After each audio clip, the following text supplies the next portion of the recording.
Welcome to this Circus Talk. This is our third Circus Talk, and we organized this with me, Remke, Jopie, and Martijn. They are meant to sort of broaden the perspective of circus and juggling, and also have some maybe more theoretical talks together as a conversation about certain topics.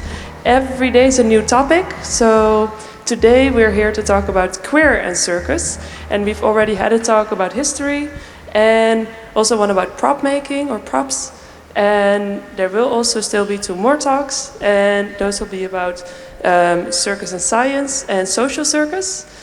So come back later.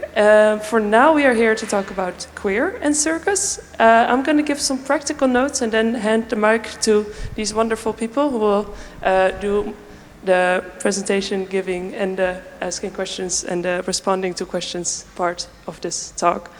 I will give the word to Jytte first, who will then introduce you to the topic more broadly and also to our other speakers. Give it up for Jytte. Yes, so hello everyone. So nice that you're all here. So we're going to be talking about queer and circus and queer and juggling, because we're on a juggling festival. So about me, I'm Jytte. I use they, them, and she, her pronouns. I am in school, in the circus school in Stockholm. I'm a juggler and I do acrobatics also.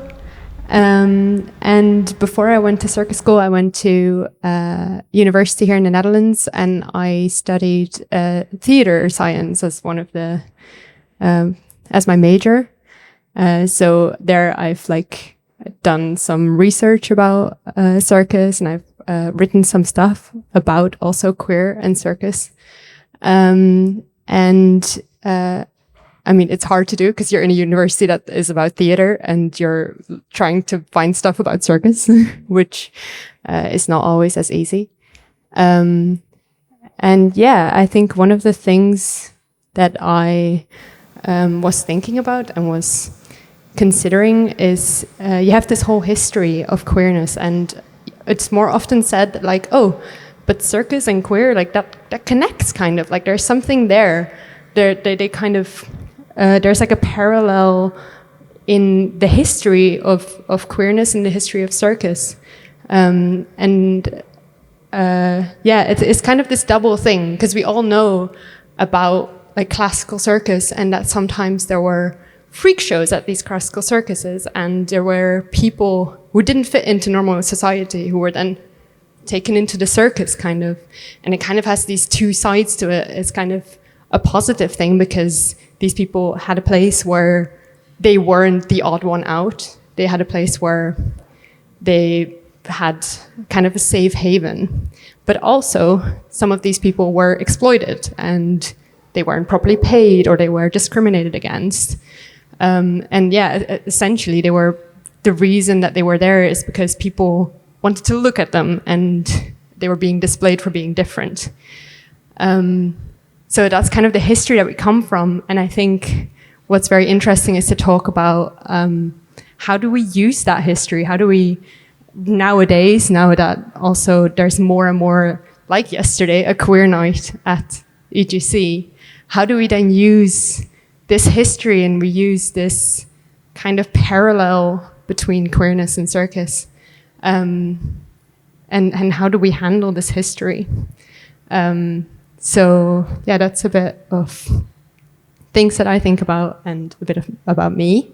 And what I want to do now is I want to give the word... Oh, maybe we do a little, who are the other people on this couch?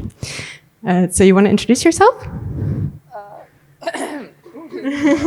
Okay. Sorry if my voice is a bit gone. I was screaming last night a lot. My name is Anika, but I also go by the stage name Chardonnay Summers. I am a circus artist and a burlesque artist, and I program and create queer nights and shows. Yes. My name is Anna. I'm a juggler, and I'm doing a drag king juggling act, and I'm totally new to drag, so I'm making up as a man and performing between the genders. Yeah, and I'm studying in France. I just finished Crac de l'Homme in the north of France school. And my pronouns is she, her. My name is Pave, and I don't use pronouns, or my name is a pronoun. And last year I created a show where I put in some information or details about my personal story and perspective on queerness between countryside and city is the topic. And I'm doing Feldenkreis, if you know it, and circus pedagogic. I didn't go to circus school. Okay, thank you very much. So then now I want to give the word to Anika, who is going to talk about Anika's the person who organized Queer Night yesterday. I hope, did you all come?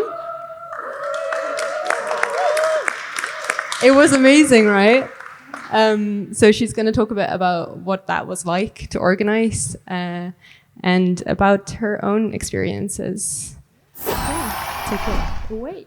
Okay, so yeah, I'm gonna start with like this. As the screen says, I go by two names. I use the name, my birth name, when I'm creating, and Chardonnay when I'm performing, because it's very similar in burlesque to drag. As you have a different persona, you become a really different person.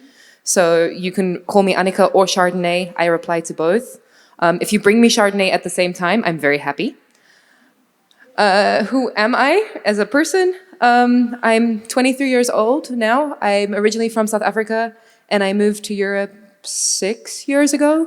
I studied 1 year at Flick in the Miss Nouveau program in Italy, and then I graduated a year ago from ACAPA in Tilburg with aerial hoop and, from the previous photo, dragon. And yeah, I'm a circus artist, a burlesque artist. I make shows, I plan events, and I teach everything. Not juggling. I cannot juggle to save my life. Yes, very quick accolades. I tried to make it sound impressive, but I graduated a year ago, so I just threw everything in there. So the cool ones were I won funding to create a show which was looking into the connection between burlesque and circus. So this was a Keep an Eye award. It was a grant of 10,000 euros. And gave me the space to really look into how we can combine these worlds more, which has a lot of crossover also into the freedom of the body within the queer perspective, but also just within the feminine perspective. A lot of my work is very feminine and feminine oriented, but that does not necessarily mean female. To get more into that, I organized a queer night. And the whole theme of this queer night was, this is an old one because I wanted to use photos and explain a little bit how I see a queer night, is it needs an overlying theme that anyone could relate to. And so the first queer night I ever created, the theme was femininity. And I wanted people to express femininity from their own point of view. So we had all different artists from all different genders and backgrounds who had their own take on femininity within themselves. So we had it at Festival Circolo. We had a burlesque artist who was, doing this. Drag queen came and did some needling as well. Contortionist from Asia, speaking about the queer experience growing up in China. We had interactive performers who were going around and licking people, because why not? We had a drag performer coming out of, I think it was Suriname, who's taking over actually the Netherlands by storm. They have also, this is Angel Spiders, they've created their own house. And if you ever do any queer event within the Netherlands, the likely chance that you will see Angel on stage performing is like 99%. They are an incredible performer, they're an incredible tribute to the queer world. And they're just a really sweet human in general. This was Miss Betty Lamour. For those of you who were there last night, you saw her ass. She opened the show with that beautiful, beautiful butt. And she was performing with a rigger who had to rip a corset off of her because it got stuck. We had Paul. And of course, we ended with a party. Last night we also had the party. The reason why I think everything should end with a party is because it is a celebration. Pride is a protest, but Pride is also a celebration. So throughout the night, if you were here last night, most of the acts were a bit lighter in terms of theme. We had Marion who came on stage and did a gorgeous act, which was a bit darker. The more queer nights I scheduled, the more I tried to get darker perspectives in, because the journey is not always easy. But the goal of the night is to show that the journey can be reached, if this makes sense at all. So this has to, for my mind when creating, and again, it's very much my perspective related to my journey, is a queer event should always be ended with a celebration, because we are here, we are making a statement, and we are getting our art out there. And it gives you the opportunity to meet new people, to talk to someone who you've never spoken to before, rather than just sitting and seeing a show and then having to leave. Queer in general is community. It's very similar to juggling, actually. I'm astounded by the juggling community every time I see it. So having a queer event here was, for me personally, a completely different experience. I mean, you walk out on stage and everyone is so ready to see the show. I joked that I needed my earplugs because of how loud people were clapping. So thank you all for that. For the EJC Queer Night, yeah, I've never been to an EJC. I put juggling balls in to pretend that I can juggle. I can't. I was like, yeah, nope. So I had no idea what to expect or how it would be taken, especially when I heard it was like first ever. But I do know circus artists, even if I don't know jugglers. And I was like, it'll be fine. They will love it. So we went with a broader theme, which was just a celebration of identity. So everyone was trying to really express that side of themselves that they don't get to share every day. So how they see themselves, even if it's not necessarily how the world perceives them, in their own way. To give a bit more background on that, Miss Betty Lamore, the opening act, she has a corporate 9-to-5. She spends her days in an office, and then spends every free moment she can in this different persona. We also had Marion, who did this really strong act. If you meet her in life, she is the sweetest person you will ever speak to. And then on stage, it's a different side of her that she doesn't share very often, but it's a side of her that she wants to express. Again, with the drag queens, you see them out of makeup and in makeup, their personality switches. They become, a lot of the time they say, a truer form of themselves. This, again, it depends person to person, but it allows you to express the side of yourself that you're not always sure you can. That side that you keep behind closed doors. So we wanted to give a stage for these people. And I had, the first step was going on Instagram and finding 1 million people. And then seeing who could fit within the night and who could fit within each other. Because there are incredible performers, but every show should have some sort of flow. And we needed each block to have some message in it. The first one was way more about the body and what your body can do. The second block we had was a bit more towards the freak show side, especially with I'm not flexible. And the last section was again creating this body and sensuality and the acceptance of what you have to offer is enough. And from there, we picked acts. And I'm going to give a shout out to Oscar. Oscar, who you saw last night, was Phoenix on stage. They did mouth hanging, and she also did the straps. She came from 2 days ago. 2 days ago, we had a performer drop out due to injury, and Oscar jumped on a train to be here with us. So even though they've left again, because they have to perform tonight, I'm just going to give them a really quick shout out, because I think they were a really good inclusion within the night itself. They were. Questions? Yeah, so I think we're gonna open up a bit now. I think also maybe a bit later we can also talk more about maybe if there were any challenges or any things you ran into while organizing this queer night. But I think first of all, I would like to open up the conversation. If anyone has any questions, or if you have something that you want to share about last night or about having a queer night at EJC, or about this idea of circus and queerness, please share. And otherwise, I'll ask something else.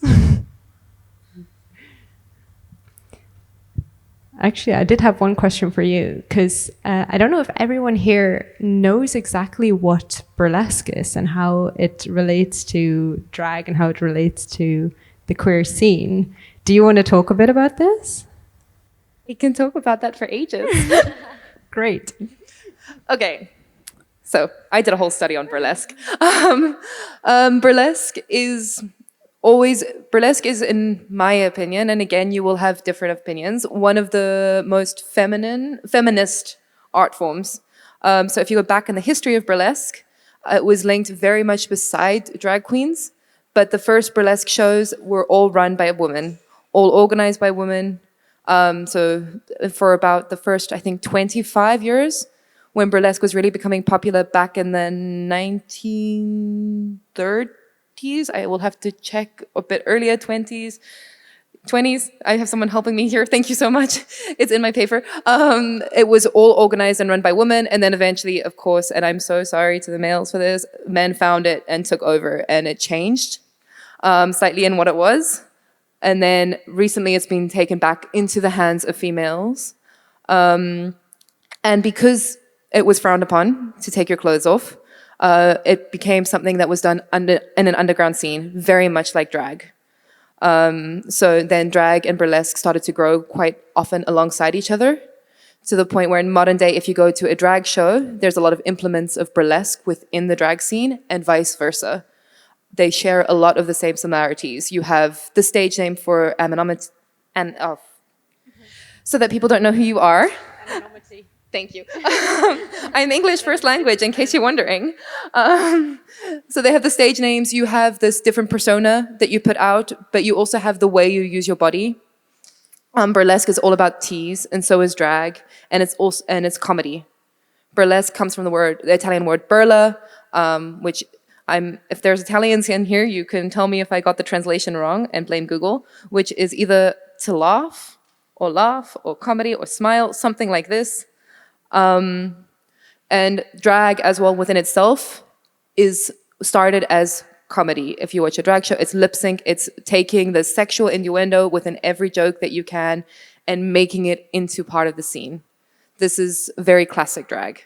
It's also very classic. It's also more modern burlesque and classic burlesque. It came from comedy and grew into striptease and then grew into a more sensual version of striptease. And these days, it's anything and everything. You can do very artsy burlesque, but you can also do, I've seen someone give birth to themselves as a Virgin Mary, and it was a whole thing on religion, but you also have a very classic striptease. You have someone who will dress up like a fruit fly and strip and somehow make it sexy. I don't know. It was very impressive. But it's the side where you can be as out of the box as you possibly want and be given a stage and know that the support will be there for you to do it. If you can think of it and make it into a costume and add some sparkle, there will be a community backing you to watch what your mind can create. And this is very, very similar to drag in this sense. Yeah. So now you talked about burlesque and drag. And then now, do you want to also talk about what the connection is between burlesque and circus? Like how does that relate to each other? Because circus is often about challenging the body. Like it is very body centered, just like burlesque is. Do you have any thoughts about this? Like, or how do you see this? Difficult question. It's a difficult question because I have strong opinions. You're allowed to share your opinions. Okay. I've been in Europe 5 years. I've been in the Netherlands for 6 years, and I've been in the Netherlands for most of that. So this is the history I'm speaking of. I don't know the French scene that well. I don't know the German scene that well. I don't know the Italian scene, so I can only speak from my knowledge. And burlesque within circus often ends up being sexy circus rather than burlesque itself, if that makes any sense. And there is a difference. There's a difference between it. Burlesque, the goal is not to be sexy. It just kind of happens in the process. even if it doesn't look that way, the goal is to say something. And often when people call something a burlesque show with circus, it's really just sexy circus. And But then you would say it's more circus with sexy and not burlesque with. no, it's good to know that other people Circus. maybe agree with me a bit. Perfect, amazing, thank you so much. Yeah, so when I would relate burlesque and circus, I struggle to find the relation. This is my current research. It's also currently what I'm getting fundings for, is to find more of a relation and a way to create a smoother connection between the two, because they are such unique art forms within themselves and so free and restrictive within what you can do. Try juggling in a corset. You've got to pick up a ball. Yeah. And when you're performing, do you feel like you're doing more burlesque or do you feel like you're doing more circus? Or is it really 50-50 or like how? I feel like I fall into the category of I do burlesque and then I do circus, and I don't do burlesque and circus yet. So would it feel to you like you're starting to do burlesque and then you kind of And then do I the get on a tur- hoop the and I trick? do a circus Yeah. act. Yeah, this is how I currently see myself, which is not what I want to be. Yeah. Did you have a question? I was just going to say that I'm American, so I'm also speaking from that side. But I think there's also the like dance pole and stripping side of it, that then stripping, circus, and burlesque, often the difference gets a bit mixed up when you start mixing them.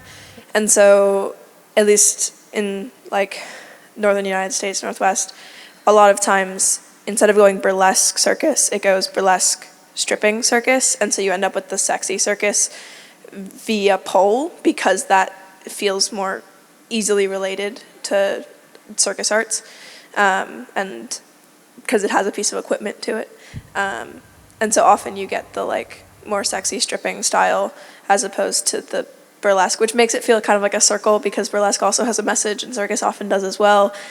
And so it's like everyone took the long way around to get back to burlesque. Yeah, but I think that pole has its own whole history that gets forgotten sometimes. Yeah, there's so many, of course, like associations that happen with certain objects you're using on stage or certain disciplines that you're doing. Do you have a question or a thought? Yeah, maybe more a thought about the Queer Night yesterday. I liked it very much, so thank you. It was very authentic. At the beginning, I feared a little bit that it would be more like something. Well, on open stages, you have often acts that pretend being queer, or I have the feeling that they pretend being queer. And here we had really authentic acts, so that was very nice, I think. On the other side, I was a little bit missing, so my expectations were a little bit different. I thought that we could make some kind of open stage from jugglers for jugglers. So, yeah, I'm a little bit looking for queer jugglers that perform for jugglers. So are you? Just a thought, Yeah, no, it's interesting because also this was the first time that a queer night has been organized. So like no one has any expectations yet. I think when people came in, so it's very interesting to hear what people say. I don't know if anyone here is going to be organizing next year in Slovenia, but take notes. No, I find it very interesting what you say because it is about expectations, and there is of course there's a difference between there's acts that are that really are about the topic of being queer, that really approach this as the main theme of an act, and then there's just queer people who make acts, and that's of course then the question becomes when is an act queer? When does even someone want to have that label put on them? So that's I think that's also something that has been talked about in the organization and in the picking out of acts. How do we deal with this Also, if you know that someone is queer, but they have an act that's not about the topic of being queer, like, do they want to perform here? Like, or do you then feel that, yeah, you're putting a label on this person, or then, like, do they meet the expectations? Do they have to meet the expectations? No, I don't think so. But yeah, do you have a thought about this? It's harder than you'd think to find queer juggle acts. I've done some programming in. Yeah. Can we make more? Yeah. So we can program it. I think this is the first step, that we have this queer night. It's the first step to have more queer juggling acts, actually, because you inspire us, and we are lots of jugglers seeing it. Maybe it's not juggling we see, but we see circus on stage with queer expression, and for me, I think it's starting now. And I had a thought about what you said, because I performed yesterday at the open stage, a queer juggling act, and I didn't get into this show because we didn't communicate, And I also was not sure if I'd like to perform here and be in my place where I have to be. Like, okay, it's queer, so go on the queer night. Because I think it's cool to have queer acts on the huge stage and to take my part there. Like, it was hard to have the courage to do it. But actually, I think I want us to be there as well. So, yeah. Yeah, I think this is very true. Like, yeah, you don't want then all the queer people to just be in the queer night. You want there to be representation everywhere. So I think that's a very good thought. I have a maybe naive but positive way to look at it. I think that the juggling scene gives the people the opportunity to just perform what they want to show. And you can be as you want to be in these juggling scenes. And there are open stage renegade shows, public shows, whatever, where you can just live this kind of burlesque thing.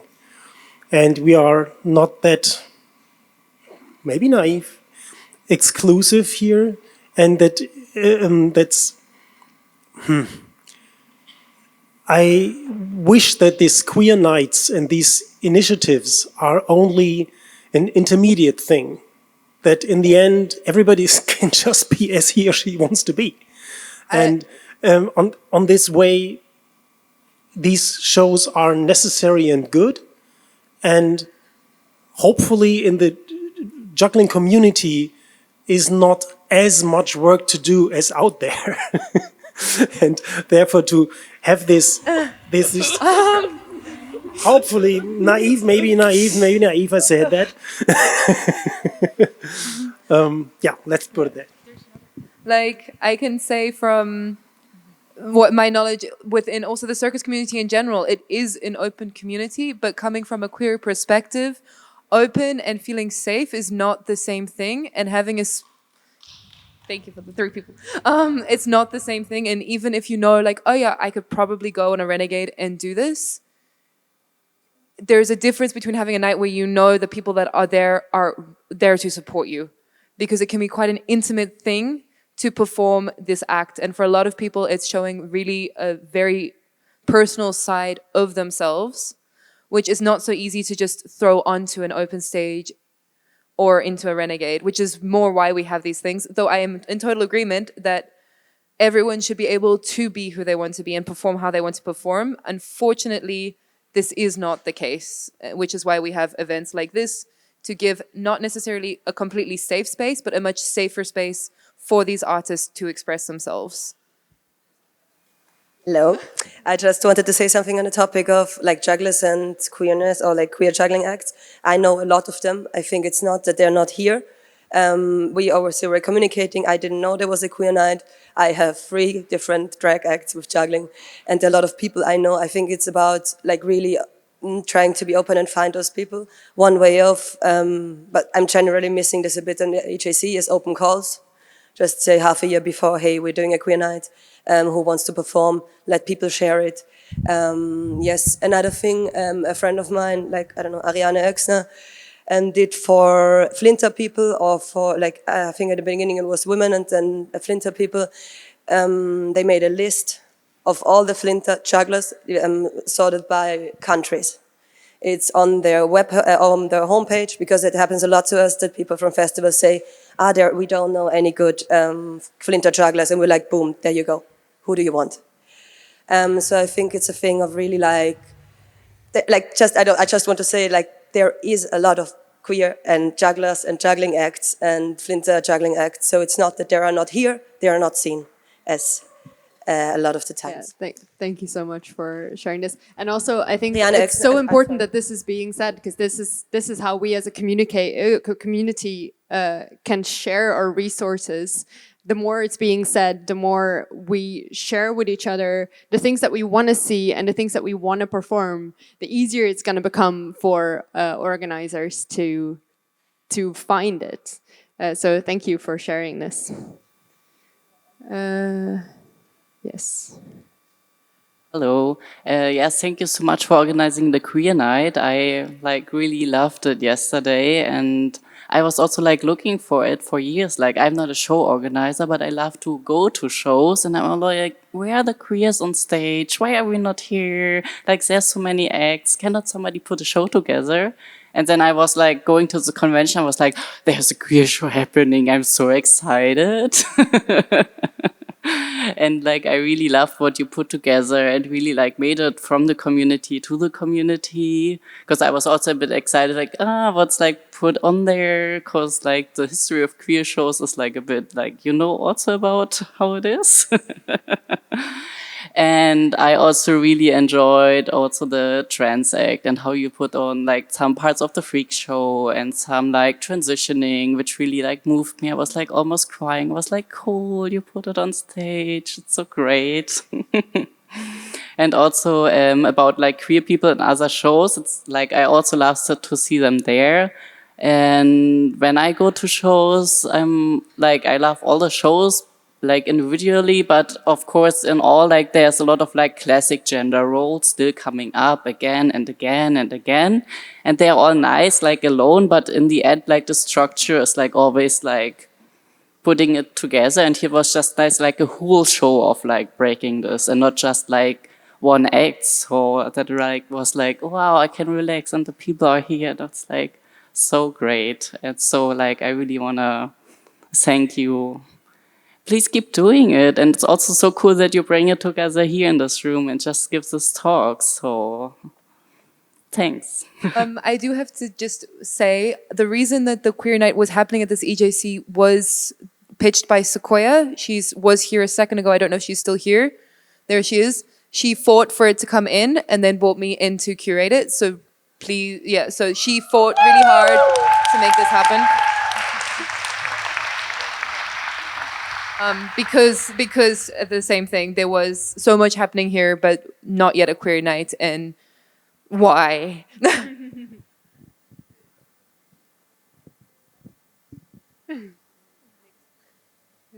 Can I just, I want to make a quick response to the thing you said about that the dream is that one day we don't even need a queer night, but I disagree, and for many reasons, but the most simple is maybe that the queer night is not to bring queerness into this festival or bring queerness in. It's just as we said, it was it's to appreciate, yeah, it's a celebration, and it's an appreciation of these queer art forms. Well, you wanted some burlesque and drag here, and I mean, then of course, yeah, we cannot be without that.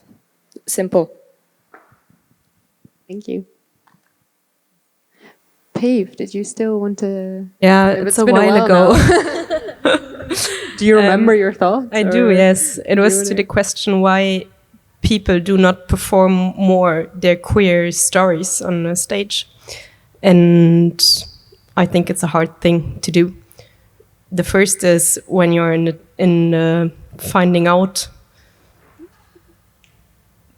times, then you're vulnerable and you look for things. So it's hard to bring that into something what people see. And also it needs a safe place. And this safe places are queer places. That's it. Yes. And so about my story, I think the first act I did with queerness was on a queer open stage. And it was really nice because people were excited about circus. And I was kind of doing also the first thing of a female part and then of a male part and then going into transition of those perspectives. Yeah. And now the show I created last year, it was still hard, though my inner outing is 5-6 years ago, to bring that on stage. And it's still especially when I'm performing in the town side, on countryside, thanks.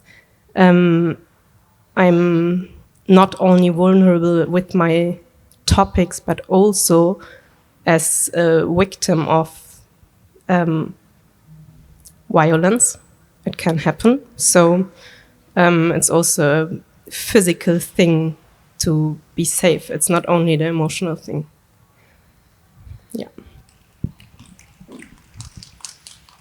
Yeah, we were talking about this also earlier, that one thing that can be difficult for queer performers is, particularly if you're a professional performer, you're taking something so personal and you're putting it on stage, and it's a thing that you earn money with, but it's also so close to you.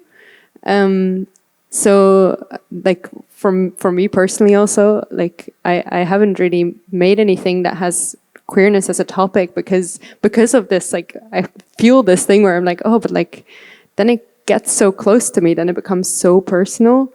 And yeah, queerness is sometimes met with violence, and it is sometimes met with hostility. So it can become a difficult thing, even though there is places like this where it's your celebration and you know that it can be there and you know that it's going to be met with mostly a lot of happiness and a lot of support. Yeah, it's hard to do stuff that is very personal. Yeah. Yeah, just a lot of us, and it was wonderful to be in the open stage and see your number. That had an impact on me. I work professionally as an entertainer, but in my work life, I'm really not out at all. It's kind of like I do drag as a straight person. But being at the EJC, this is like a vacation from a very stressful work environment. And so seeing a show that has so much love in it, I really think they should give us the biggest tent. And maybe more than one night, this is my first EJC. I was really happy to see a sticker for safeguarding, a description about what the fuck that is in the pamphlet.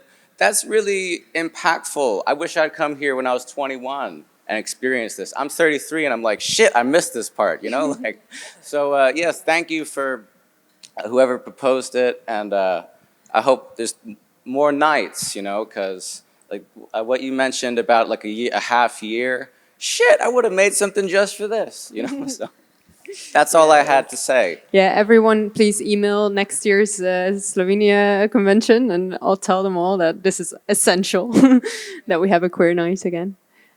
Thanks. Much better to have your first night in a small tent that's overflowing than in a larger tent that isn't quite full.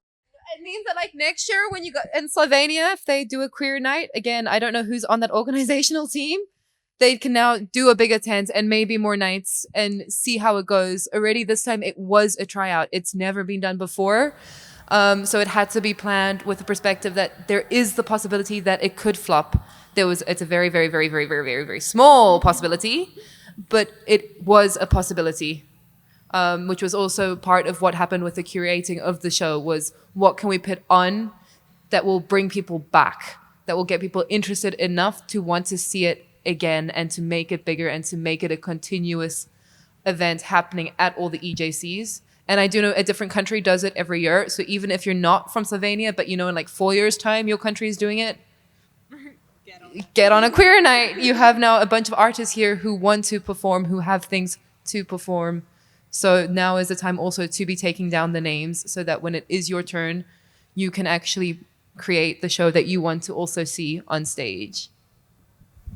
Yes, for sure. And I hope that they maybe can get in contact with you then also to get all the tips. There was a question there.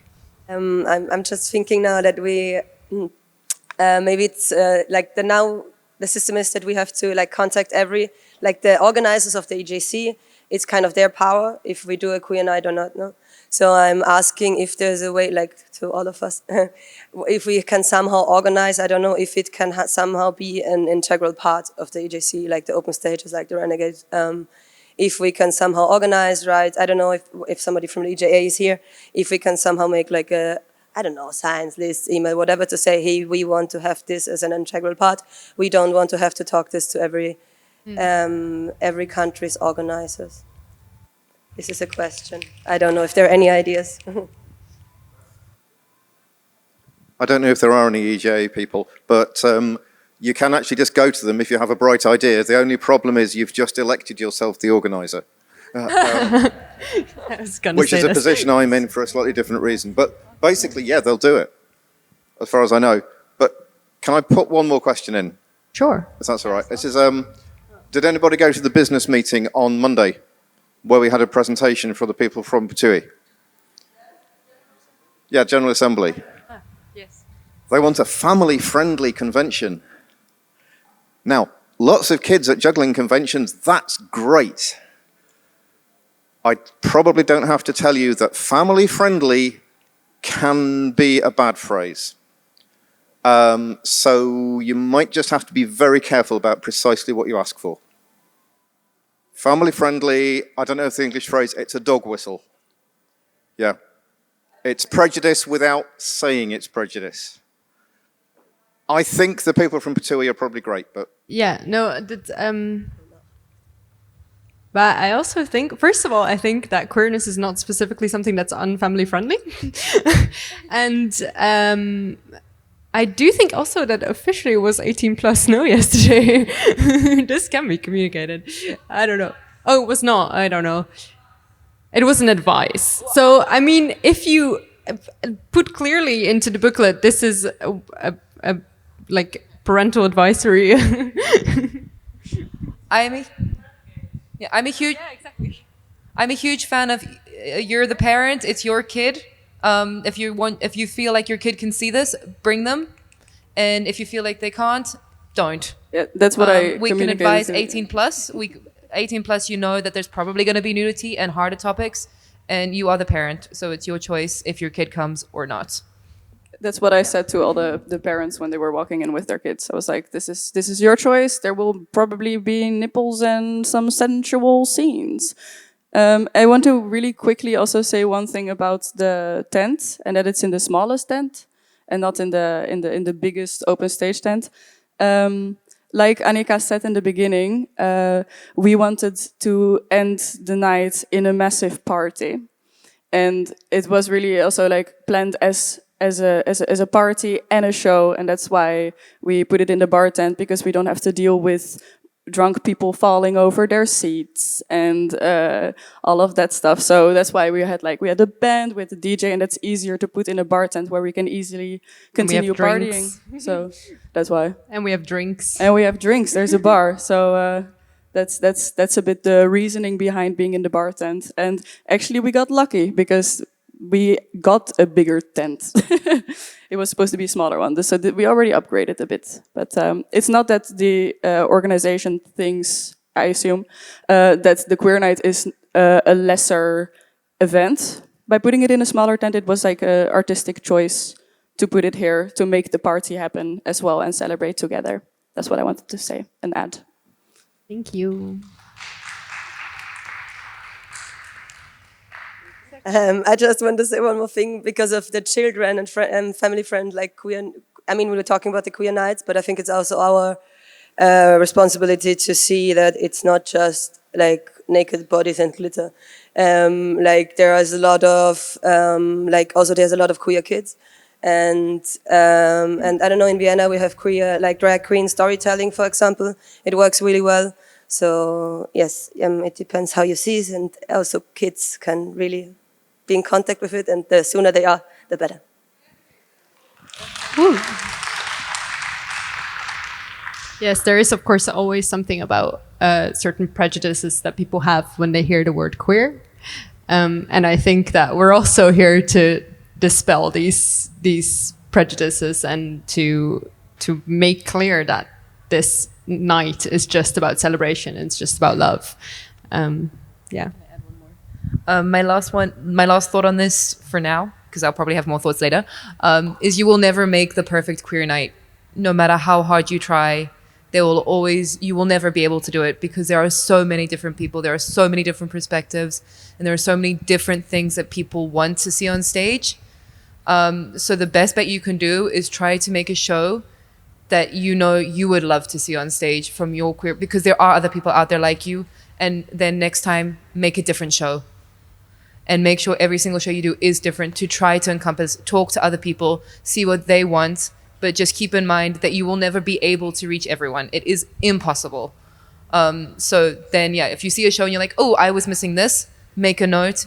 The next time, send it in. Be like, hey, can we try this? And then you'll get more notes. But queer is such a big term that it will never be perfect, so don't try to kill yourself over it. It's really stressful to make a show that fits and that you hope people will be able to appreciate. So you have to trust yourself and just know that, yeah, you're gonna disappoint some people. It's just life. Also, as someone who has been organizing the shows with this of like, we need to do open calls and stuff, there's like so many emails that come like already a year before from people being like, can I perform the gala? Can I perform here? And just so you know, the earlier you send an email, the more chance it is that you're being remembered and that there's a space for you. So also, like, if I can, I'll like relate it to the next EJC, but like if they're gonna do an open call, because it is nice if everyone has the same chance to send these emails. But yeah, there's so much, and particularly with this also, like having like things that you missed in the queer night now. The earlier you send an email with like, hey, can you keep this in mind, the more likely it is that they will. Does anyone else have any questions or any thoughts still that they want to share? What's your name again? I saw your drag king. Anna. Anna. Yeah, no, I'm just curious. I loved it, really. Anyway, I loved it. And I just wonder, because you said you're new to implementing like drag king in your juggling performance. So do you just want to speak a bit about that, like how it started for you and how you relate to it? Okay, so I think, I'm really at my home here in EJC, like my culture is really juggling culture, and I discovered later my queerness. And so I was always like a woman or a girl juggling and seen as a girl, and like it always was in my head, like seeing a lot of men here, men on stage, masculinity, and when I juggle, I'm seen always as a girl who juggles and never just as a juggler. Like I feel it's like never, always there, gender's always there. And so I'm like having a big package of being a bit fucked up of this, like just gender is a topic that I cannot get rid of in this context here, because it's really cis male dominate. And okay, I need to get a point. And then I started to do a number that was really feminine, a bit, a model. And it was really, for me, strong to experience this, because in my real life I never did like really strong expression of femininity. So this was really empowering for me, and I realized I'd like to break it. It was just like questioning this thing and wanting to not be the beautiful woman on stage, but like playing with my body and still not be in the expectations and provoking a bit. And so I found this. And yeah, I feel like I'm not representing drag because I'm a juggler that learns to do drag, and I'm performing in circus context. And I never did a real drag show in the queer scene, but it's like I'm getting to it now. Yeah. It was real. Thanks. Yeah, everyone. I was asking a lot of questions. If I'm okay to do this, like using it for circus, like as you said, pretend to be queer. Or if I'm like I'm queer, but still like, do I like often we use on stage cultural stuff that is like in vogue. And it works. And so I was like, do I just use it or do I really feel it? And I really feel it. I realized there's a lot of things going on doing this, and it's really empowering. And yeah, I love it. So, and everyone who's doing drag or every queer person tells me, yeah, you're totally in the place to do it. And everyone has the right to do drag. And there's no limit. Like you can also be a male person performing a male drag, or a woman, like cis female, doing a drag queen. Like there's no limit. Yeah. Amazing, thank you. So I think now we end the official part of this talk, but you're very welcome to stick around and keep talking. Please share more thoughts. Please talk with your neighbors. Please write on the white papers and on the blue papers. Maybe also like write suggestions for next year on there, and then maybe we can see if we can get them to the next year's organizers. Yeah, and thank you very much for coming. I don't know if Mia's going to say something still. I also wanted to remind you of these beautiful blue cards where you can write your takeaways. Indeed, thank you for coming, but mostly also thank you all for coming. Can we give them a big round of applause?